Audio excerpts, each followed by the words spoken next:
छोड़ो जो आंदोलन था उसको चलाने के पीछे भारतीयों के बहुत सारे रीजन थे, लेकिन सबसे ज्यादा जो इंपॉर्टेंट या उस समय का यानी कि तत्कालिक अगर मुद्दे की बात करें तो सबसे ज्यादा जो मुद्दा जो प्रभावित कर रहा था भारत को इतना बड़ा आंदोलन चलाने के लिए, वो था जापान का भारत पर आक्रमण करने का खतरा।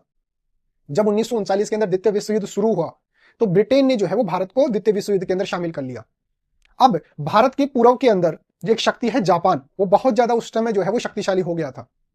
वो क्या कर रहा था, इंडोनेशिया, वियतनाम, ये जितने भी जो भारत के पूर्व के अंदर, जो दक्षिण पूर्व के अंदर जो देश हैं, इन सब पर जो है उसने क्या कर लिया था, अपना अधिकार जो है वो स्थापित कर लिया था।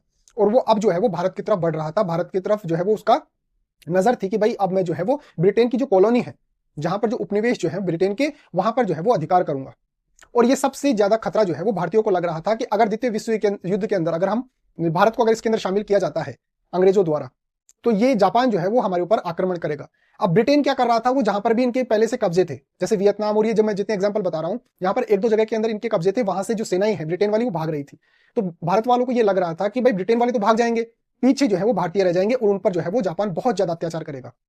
इसीलिए भारत द्वारा जो है वो भारत छोड़ो आंदोलन जो है वो चलाया गया था। हालांकि और भी कारण थे, बहुत सारे कारण थे, लेकिन तत्कालिक अगर कारण की बात करें तो ये बहुत बड़ा कारण था कि भारत पर जो है जापान का आक्रमण करने का खतरा जो है वो मंडरा रहा था। इसलिए जो कांग्रेस जो है, यानी कि मूल रूप से जो गांधी जी जो थे, वो बोल रहे थे कि अंग्रेजों भारत छोड़ो, क्योंकि अगर अंग्रेज भारत छोड़कर चले जाएंगे तो जापान यहां पर आक्रमण नहीं करेगा। क्योंकि जापान आक्रमण क्यों कर रहा है, क्योंकि भारत जो है वो ब्रिटेन की कॉलोनी है, उसका उपनिवेश है, इसलिए।